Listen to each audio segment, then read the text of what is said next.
Martin, you recently did an interview, didn't you, where you asked a member of parliament around the ANC's cadre deployment whole debacle, which is following the Zondo Commission's report telling the president, you remember the guy who was in charge of the ANC's cadre deployment committee for God knows how many years, that guy, our president of our country, and the DA took them to court, didn't they? Following Zondo's commission that it was all unconstitutional, and they're trying to get it all outlawed.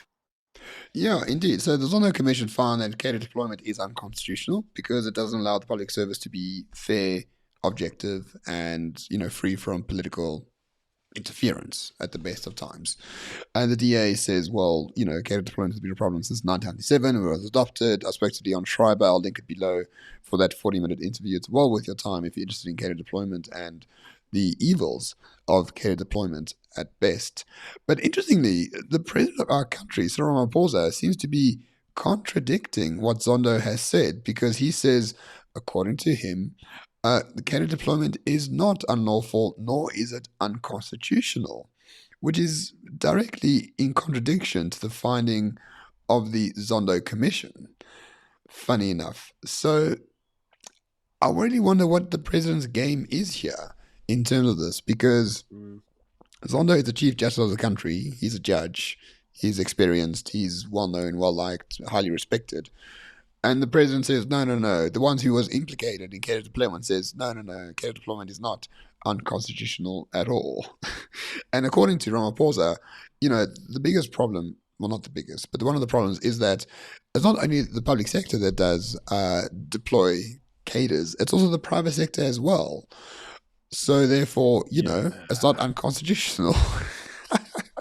Okay. Yeah. So just to be clear, what we mean. So the Constitution dictates the way that the country should look, and one of the things that the Constitution describes is that we should have a independent and impartial public service that is there for the services or for the purposes of the public and the public at large, in line with non-racialism and all the other stuff that goes with it. Yeah.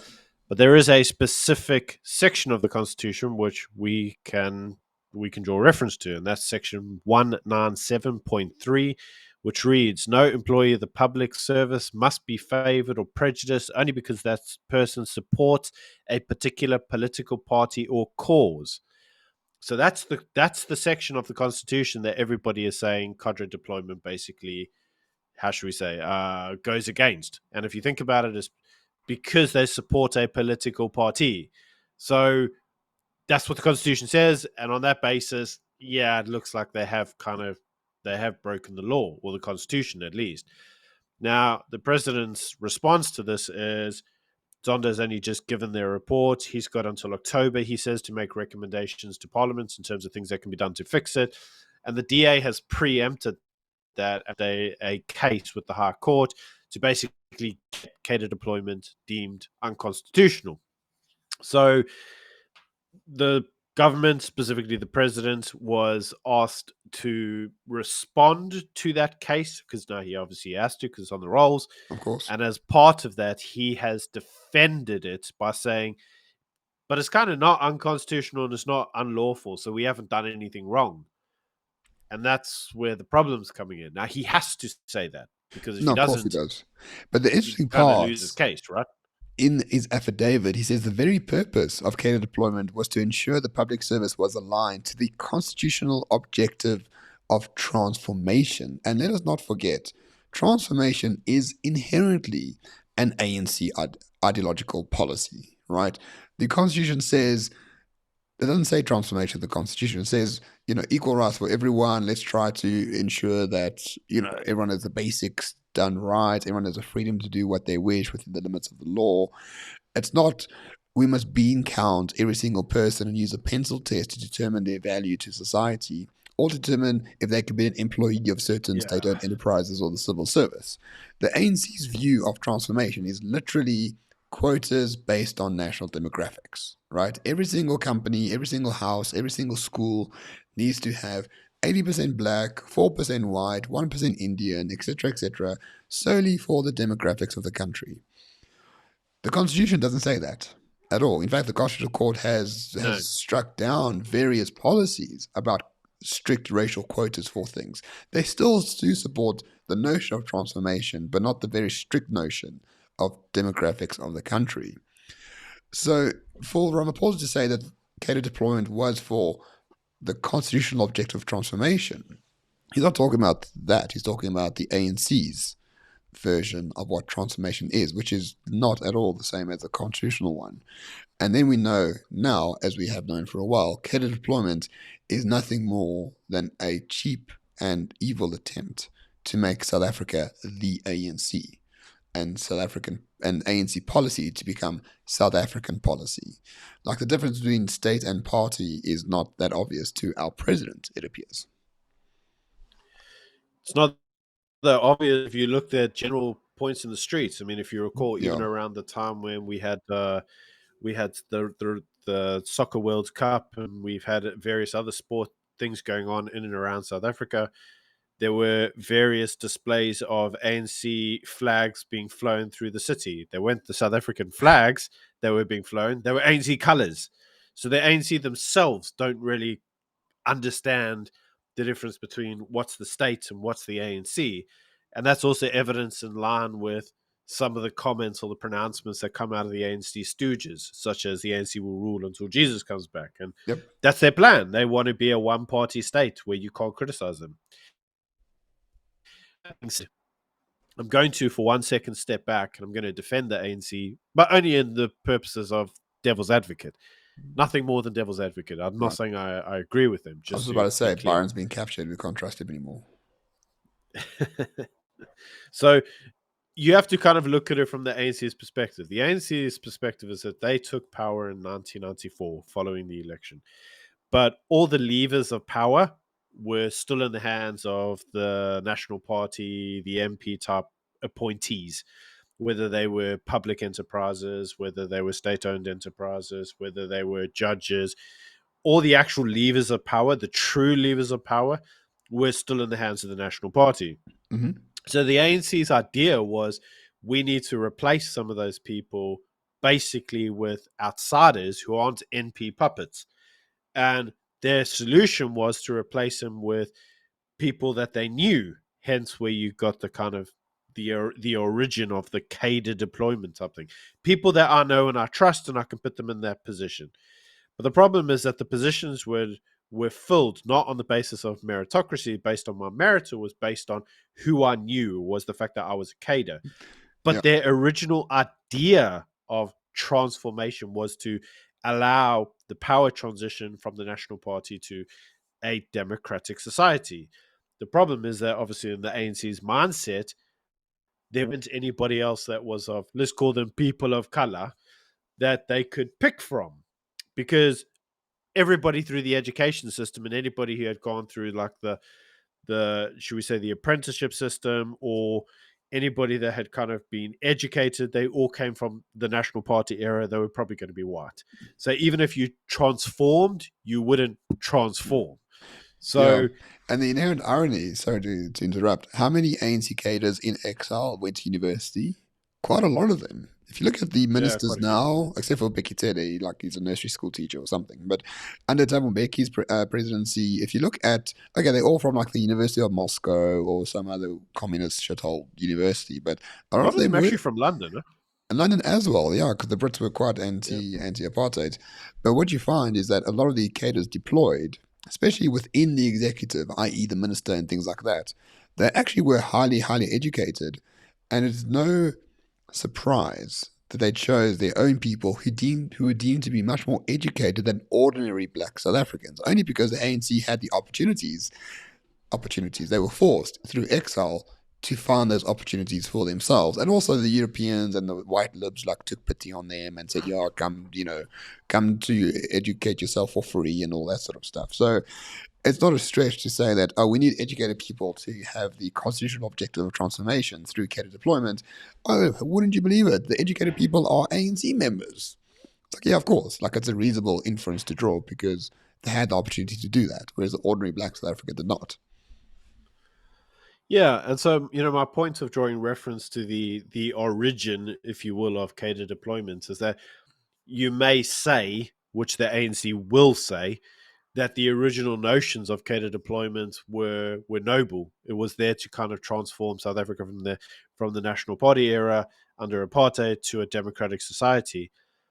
But that's not actually the way it's really worked out in reality. The first is, as we very rightly talked about, a lot of the appointments weren't based on meritocracy, which means that a lot of the appointments were based on party affiliation, and they were usually people that didn't have experience in those fields. So those fields have crumbled. But at some point in time, some bright spark, and I don't believe it was Zuma, mate. I believe that this happened way before Zuma. But some bright spot figured out that actually, if we continue to use this idea and put it on steroids, then like we control the place. It's not we. It no longer becomes a noble endeavor. It becomes a capture endeavor. Hence, we have the era commonly referred to as state capture. But you can't tell me that that was not deliberate. These guys knew exactly what they were doing for the purpose of capturing the state. Now, if you look at why they captured the state, it always comes down to self enrichment.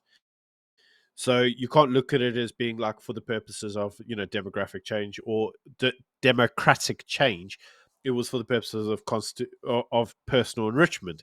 So how that now links through to the Constitution, a constitution that directly refers to non-racialism, I don't get it, mate. Because the problem, I think, and this is the problem, I think, where you have a political party that was founded on the purpose of liberation running a country, because they still deem themselves to be a liberation movement. Sure. And so when they look at the Constitution, they go, well, we still need to liberate South Africa. We still need to transform it away from the MP era. Not being funny, man. 26 years into democracy, like maybe more now. Like It's almost 30. the place is as transformed as it comes, man. Like it's transformed. And not in a good way. So, and not in a good way. So, like, still highlighting constitutional transformation when you've won, you control every lever of power. You've Yeah. won the last how many elections? You've won the last 5 elections in a row. Like, man, what transformation do you still think you need to do? Like, what are you trying to transform apart from your bank account? Well, I mean, I think what we are seeing here is Cyril understands directly that cadre deployment is the main port of power for the ANC, and he's not going to let it go, irrespective of how unpopular it is, irrespective of who tells him it's unconstitutional or not. He understands that without cadre deployment, the ANC is completely toast, or is toast much sooner than anticipated through elections. So that is why he's not reversing trends at all. He's being quite logical here in saying that, cadre deployment is what we do. The Zondo didn't say that we have to do away with it. Zondo didn't say anything about the ANC taking a position. So we're going to continue with that. And we're going to make sure that cadre deployment is still part of ANC policy, because at the end of the day, the ANC runs the bloody country. So, it's not hypocrisy, it's hierarchy. Those with the power set the rules, and they have been setting the rules for 30 years. They're not going to do away with rule setting anytime soon, irrespective of who tells them whether it's right or wrong. Yeah, I got a different view to this. Oh, yeah? And actually I'm going to look to Namibia on this.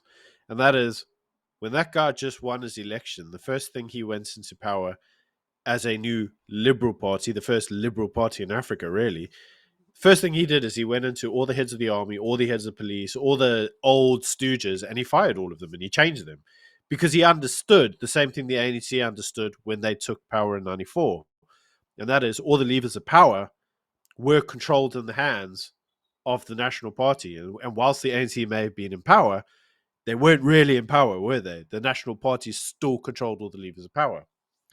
So now you've got a problem where the ANC is getting through to 2024 and they stand the possibility of losing the elections. So the next government that comes into point, the first thing they're going to want to do is they're going to want to change the levers of power. In other words, they're going to want to try to replace all the stooges that came before. But the stooges that were replaced in the past were all replaced on the basis of Transformania, BEE.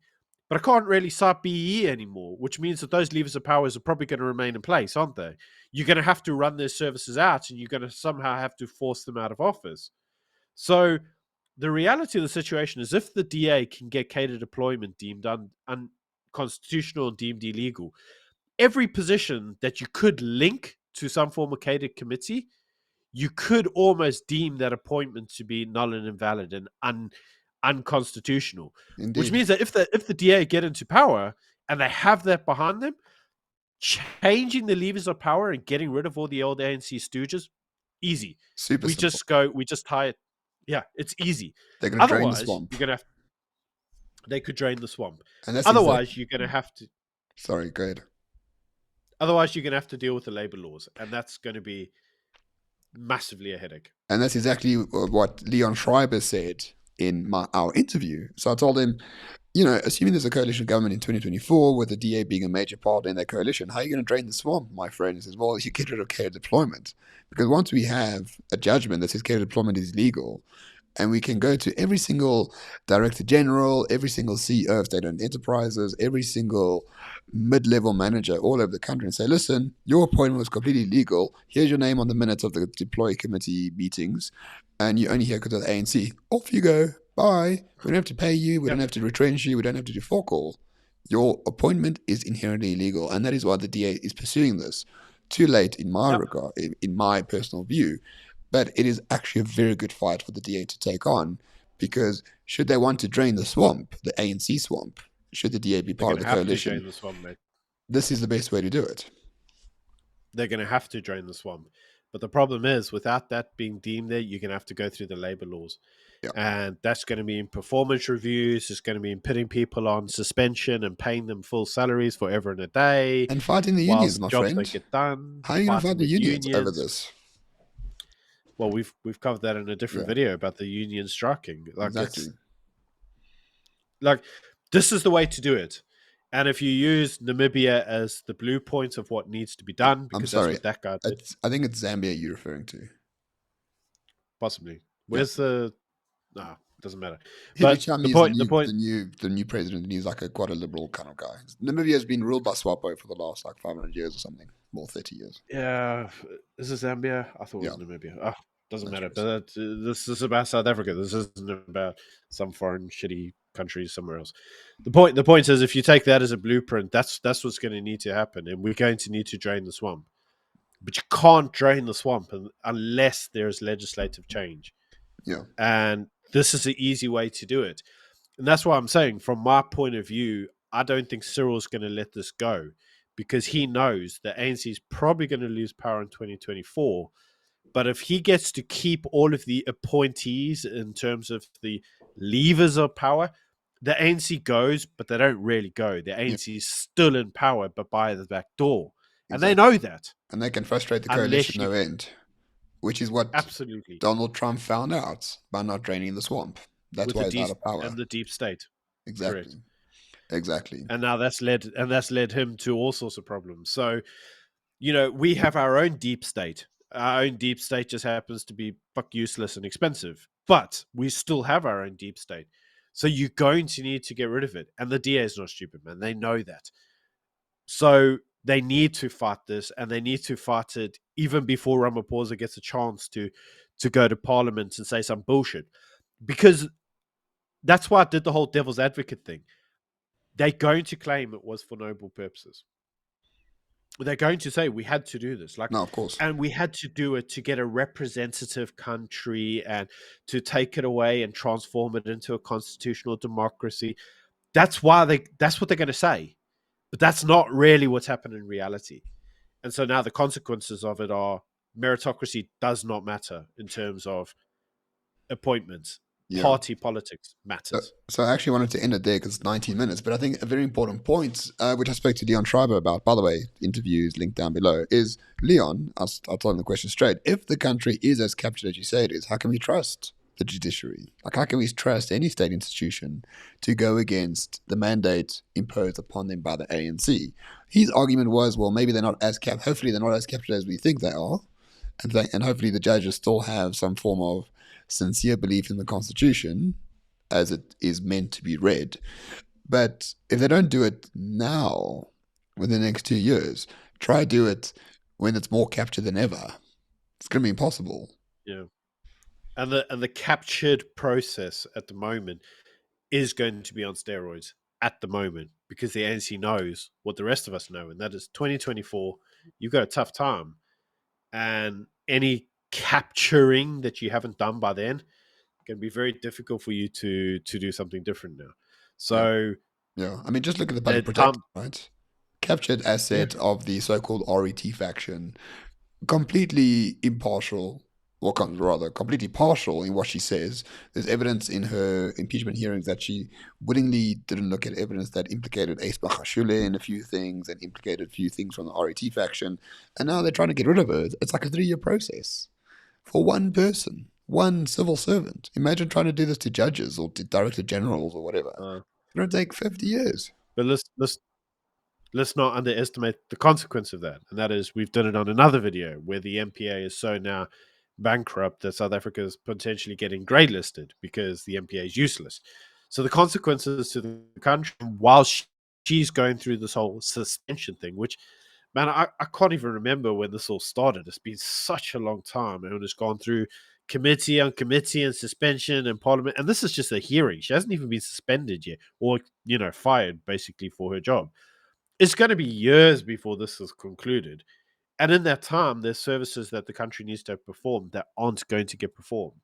Yeah, Now, any future coalition that comes through, they all we've talked about this. People aren't patient when they see a coalition. They come in and they go, okay, well, DA's in charge now. And it's like a month later, they're like, why haven't you fixed my street? You're like, it don't work that quick. You've got to raise funds, you've got to get contractors, you've got to be patient. Like, it's a long-term process to fix stuff. It doesn't just go, you don't just go, oh, the DA's in charge now, therefore everything's fixed. Like, it takes time.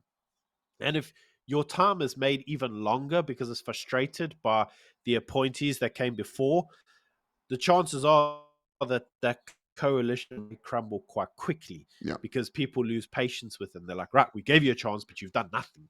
So this is something that I think the DA needs before 2024, because if they can get it before 2024, almost on day one, they can get in there and they can just replace, drain, and just start afresh. yeah. It's going to be interesting.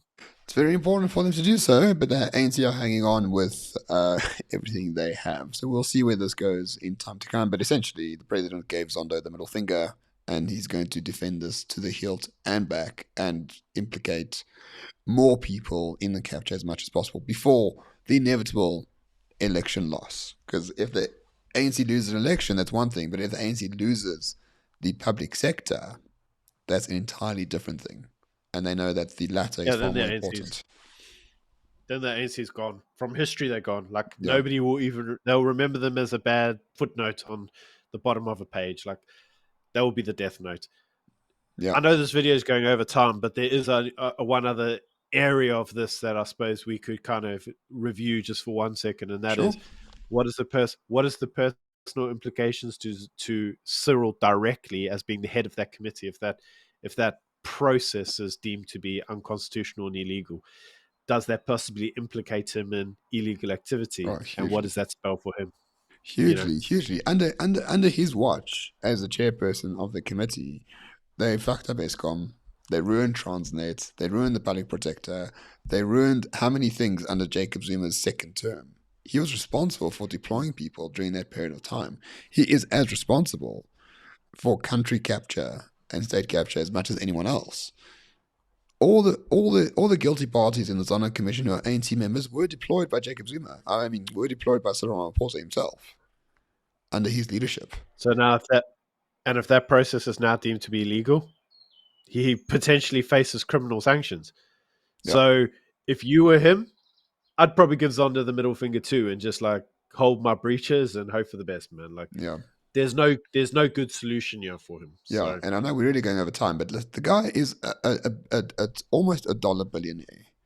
Why is he doing this, man? If I was a dollar billionaire, do you think I would want to become like a politician and like run a country? What a I just don't understand the guy. He's either really dumb, which I think is the case, or he thinks he can save something, which is not the case because he's incompetent. Like, why do all of this if you're a dollar billionaire? I would be out of this country so fast, living in Switzerland or something. no, Much easier. I'll be in Florida, man. I'll be in Florida on a beach in my beachside mansion somewhere, just going, who gives a shit? Like, you could buy your way into the US with that kind of money. So Yeah, yeah, maybe that's what he'll do. Who knows? Yeah. will tell. Very odd behavior from a multi-billionaire. Anyway, that is the news for today. Sorry I went overboard. I'll actually make a warning in the description about how long this video is. Almost 20, well, at least 25 minutes. Thanks for watching, everyone.